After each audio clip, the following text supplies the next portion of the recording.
अस्सलामुअलैकुम, welcome to another video of GFX Technical. आज हमारी ग्राफिक डिजाइनिंग की क्लास नंबर 3, जिसमें हम लोग सीखने वाले हैं सिलेक्शन टूल के बारे में। सिलेक्शन के बारे में तो आपको पता है, किसी भी चीज़ को सिलेक्ट करने को हम सिलेक्शन कहते हैं।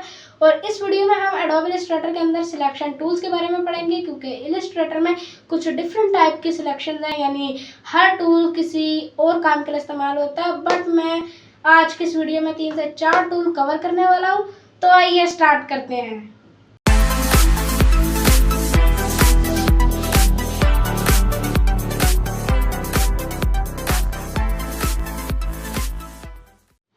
ऑलराइट गाइस, अब चलते हैं कंप्यूटर स्क्रीन की तरफ। तो ये मेरे सामने एडोब इलस्ट्रेटर का एक प्रोजेक्ट ओपन है। मैंने वेब का टेम्पलेट पहले से क्रिएट किया हुआ, आप कर लीजिएगा। इसमें हम लोग आज सीखने वाले हैं सिलेक्शन के बारे में कि सिलेक्शन होती क्या। सबसे पहले आप ये लेफ्ट साइड पे देख सकते हैं, आपको एक टूल बार मिल जाएगी ये रही। तो इस टूल बार में अंदर अगर आप विंडो पे क्लिक करेंगे और यहाँ पर आपको एक ऑप्शन मिलेगा टूल बार का। इसमें एक टूल बार एडवांस और एक बेसिक करेंगे लिमिटेड टूल्स। एंड अगर हम कर देते हैं टूल बार को अपनी एडवांस, तो सारे टूल आप एडवांस रखें। इस टाइप से भी रख सकते हैं। ये छोटा सा एरो का आइकन है, ये टूल बार फिर थोड़ी 1 रो में चलेगी और अब 2 रो में, लेकिन आप 2 रो रहने दें, मुझे 2 रो ज़्यादा अच्छी लगती है क्योंकि ये ईजी लगती है। अब इसमें हमने देखना है सिलेक्शन। सबसे पहले यहाँ आपको लेफ्ट साइड पर टॉप पर टूल बार में दिख रहा होगा सिलेक्शन टूल। ये सिलेक्शन टूल है जो आपने हर वक्त पकड़ के रखना है। जब भी किसी टूल से आप कोई भी काम करेंगे तो उसके बाद आपने इस टूल को पकड़ना है और इसका शॉर्टकट है वी। आप वी प्रेस करें या आप इसे ले सकते हैं और वी प्रेस करें। ये हमारा एक सिलेक्शन टूल है। अगर आप यहाँ पर देख सकते हैं कि आपको मिलेगा शेप टूल। शेप टूल से हम कोई भी एक नॉर्मल सी शेप ड्रॉ करें और शेप ड्रॉ करने के बाद यहाँ आपको मिल रहा होगा टॉप में ये एक लाइन है जिसमें काफ़ी सारे ऑप्शन हैं। इसमें आपको फर्स्ट दिख रहा होगा ये फिल का, इस पर क्लिक करें और यहाँ कोई भी कलर फिल कर लें। या फिर आपको यहाँ भी मिल रहा है ये फिल और ये स्ट्रोक। स्ट्रोक इसके लेफ्ट साइड में कोई भी स्ट्रोक फिल कर लें। नन भी रख सकते हैं। अगर आपने नन रखना है तो यहाँ से आप ये नन कर दें। हमने अभी एक कलर ऐड कर लिया इसके अंदर। और अगर आप इस शेप को मूव करना चाहते हैं तो ये मिड पॉइंट से भी मूव कर सकते हैं या पाथ से पकड़ के भी मूव कर सकते हैं। ये हम इस तरह से सिलेक्शन टूल से इसको मूव इजीली कर सकते हैं। और इसके अलावा अब हम अगर एक और टूल देखें, वो ये टूल है, इसका नाम है डायरेक्ट सिलेक्शन टूल। और अगर आपको किसी भी टूल के अंदर ये छोटा सा एक एरो दिख रहा होगा, देख सकते हैं, ये मैं जूम करके दिखाता हूँ। इस एरो के अगर ये किसी भी टूल में एरो है तो इसका मतलब इस टूल के अंदर और भी बहुत सारे टूल हैं। ड्रॉप डाउन मेन्यू में आपने माउस से इसके ऊपर क्लिक करके रखना है। डबल क्लिक करेंगे तो आपको टूल दिख जाएंगे। एक है डायरेक्ट सिलेक्शन टूल और एक है ग्रुप सिलेक्शन टूल। इसमें आपको 2 टूल मिलते हैं। तो सबसे पहले हमने ये एक सिलेक्शन टूल समझते हैं। इसमें क्या करना है, अगर आप ये टूल सिलेक्ट करें और सबसे पहले काम करें, अपनी जो शेप है उसको सिलेक्ट रखें, फिर इस टूल को पकड़ें और उसके बाद अगर आप ये आपको दिख रहे हैं डॉट, ये बेसिकली पाथ लाइंस होती हैं। जब भी 2 पाथ के बीच में, यानी एक पाथ लाइन है और उसका एंड और उसका स्टार्ट, तो उसमें डॉट है, ये हर कॉर्नर पर भी होगा, ये डॉट होता है। अगर आप वैसे नॉर्मली सिलेक्शन टूल से इसे मूव करेंगे तो ये पहली बात सिलेक्ट ही नहीं होगा। बट अगर आप इसको सिलेक्ट करना चाहते हैं तो ये टूल लें और इस टूल से एक मरतबा क्लिक करें तो ये सिलेक्ट हो जाएगा। अब ये शेप मूव नहीं खाली करेगी। अगर आप इसको पकड़ के एक मरतबा क्लिक कर लें तो ये सिलेक्ट हो जाएगा। ये सिलेक्टेड है शेप। कॉर्नर को कहीं भी मूव कर सकते हैं। देखिए मैं रैंडमली मूव कर रहा हूँ। इससे आप कस्टम शेप्स बिल्ड कर सकते हैं। ये भी और ये भी, इस टाइप से मैं इनको कर सकता हूँ। उसके अलावा अगर आपको 2 कॉर्नर्स को एक साथ पकड़ना है तो शिफ्ट दबा के दो कॉर्नर्स को पकड़ें और उनको इकट्ठे मूव कर लें। एडोब इलस्ट्रेटर में एक बात लाजमी याद रखें, शिफ्ट के साथ हम मल्टीपल सिलेक्शन कर सकते हैं। इस तरह बहुत ज़्यादा चीज़ें तो उनको शिफ्ट के साथ हम पकड़ सकते हैं, जिन जिन चीज़ों को हम सिलेक्ट करेंगे उनको।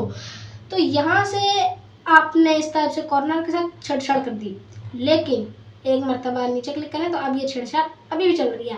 बट अब एक और चीज़ जो हम देखें, ये तो हमने कर दिया है। सेकंड चीज़, अगर आप चाहते हैं इस किसी भी स्क्वायर के कॉर्नर्स को, यानी कोई भी आपकी शेप है वो कॉर्नर्स को आप उसके राउंड करना, तो उसके लिए आपको यहाँ मिलता है एक डॉट सा, और ये जो है बहुत ज़्यादा CS के पुराने वर्जन में नहीं मिलेगा। ये थोड़ा सा अपग्रेडेड फीचर है, ये आपको मिल जाएगा। इसको आप पकड़ के कॉर्नर्स को राउंड कर सकते हैं। बट अब ये तो सारे ही कॉर्नर्स हो रहे हैं तो इसी तरह होंगे, लेकिन अगर आप चाहते हैं कि एक स्पेसिफिक कॉर्नर को करना, तो उसके लिए सबसे पहले किसी एक कॉर्नर पर टैप करें। अब आप जूम करके देखें या फिर बहुत गौर से देखें तो आप इसके ऊपर ना एक स्ट्रोक डल गया है ब्लू कलर का। तो अब अगर करेंगे तो ये अकेला होगा, और वही बात जो मैंने आपको पहले बताई थी, शिफ्ट के साथ अगर इसको दबा के करेंगे तो अच्छा नहीं, पहले सिलेक्ट करना है, शिफ्ट के साथ पहले को सिलेक्ट, शिफ्ट के साथ दूसरे को सिलेक्ट, एंड अब ये सिर्फ दो होंगे। तो इस तरीके से हम कर सकते हैं इनको। और इसके अलावा अगर आप ये इन राउंडेड पर ड्रैग करें तो ये आपको हैंडल्स दिखेंगे। इन हैंडल्स का मतलब होता है एडजस्ट करना। मैं अगर इन हैंडल्स को पकड़ के करता हूँ, देखें ड्रैग कहीं भी, तो ये उधर मूव हो रहा है। ये हैंडल मैंने पूरी शेप सिलेक्ट कर दी। हैंडल पहले सिलेक्ट करें और उसके बाद जब आप इनसे छेड़छाड़ करेंगे तो इस टाइप से आप अपनी कस्टम शेप्स को बिल्ड कर सकते हैं। आप जब भी कोई लोगो वगैरह बना रहे हैं तो अक्सर आपको ज़रूरत पड़ती है इन चीज़ों की। आगे आगे जब हम और एडवांस लेवल चीज़ें सीखेंगे तो ये आपको चीज़ें बहुत ही इंपॉर्टेंट है। ये इस टाइप से हम यूँ बना सकते हैं शेप को। अभी अगर हम इसको शेप को डिलीट करें, मैं पूरी शेप डिलीट कर सकता हूँ, और रह रहा थोड़ा सा हिसाब से भी कर दिया। फिर से मैं एक इलिप्स ड्रॉ करूँगा, और अब इसके अंदर हमें मिलेगा group selection tool. Group selection tool का भी कुछ इसी टाइप से काम होता है, बट ये भी इस्तेमाल इन्हीं चीज़ों में होगा आपका।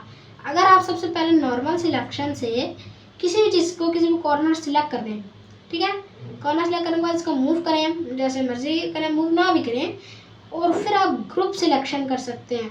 ये इनको पकड़ के ये इनसे होगा मूव, ये भी इससे और कोई काम नहीं होगा, लेकिन इससे ग्रुप में सिलेक्ट होगा। यानी 2-3 चीज़ों को सिलेक्ट करना है तो ये ग्रुप में इन चीज़ों को सिलेक्ट करेगा।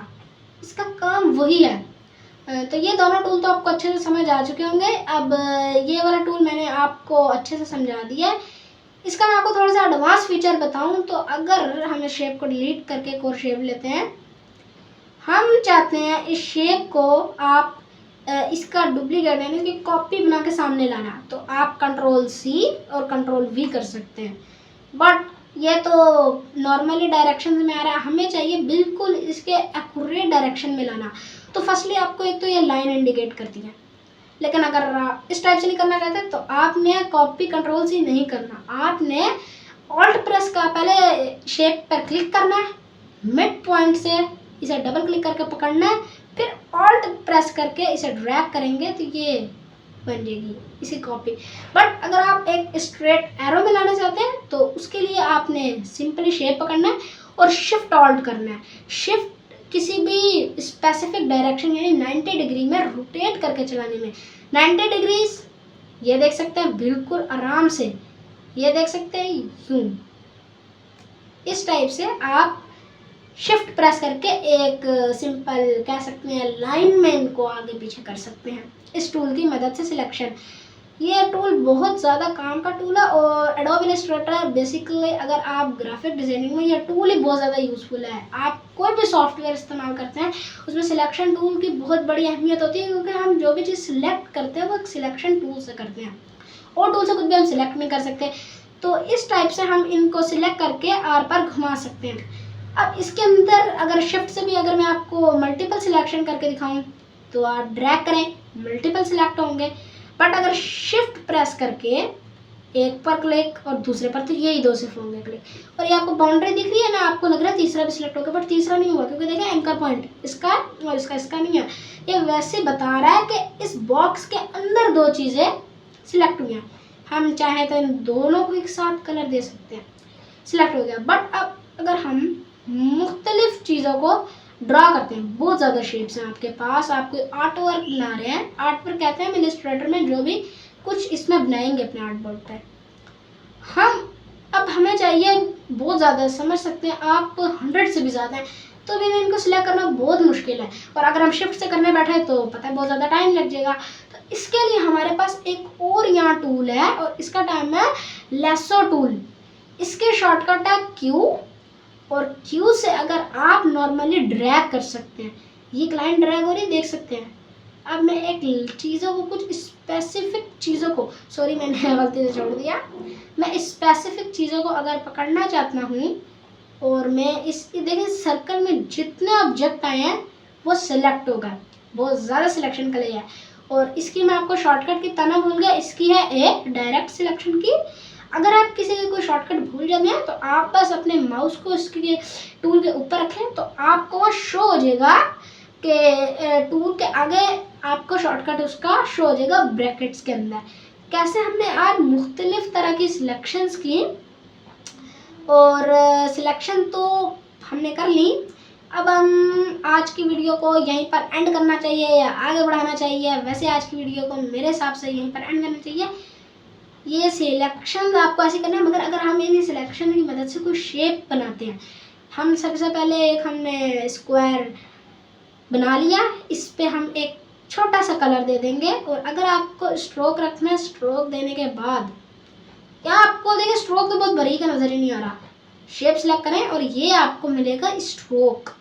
ये आपसे वैल्यूज पूरा ड्रॉप डाउन मेन्यू में भी कि स्ट्रोक कितना मोटा होना चाहिए, एक एक करके बढ़ा लें।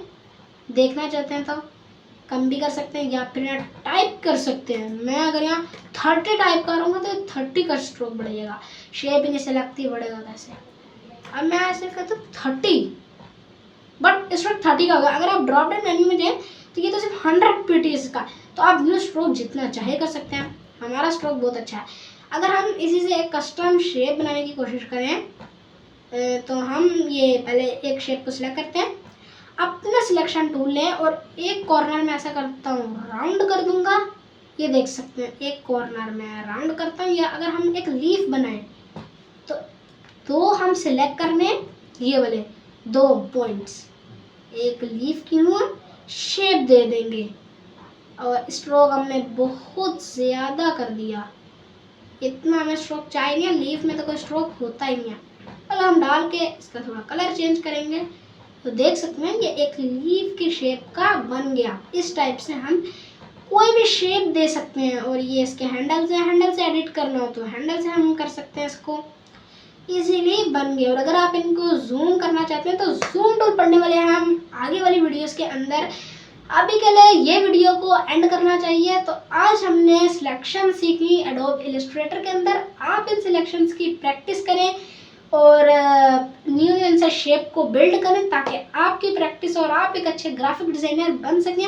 तो इस वीडियो को यहीं पर एंड करते हैं। मुझे दीजिए इजाज़त, मिलेंगे इंशाल्लाह एक न्यू इंटरेस्टिंग टॉपिक के साथ।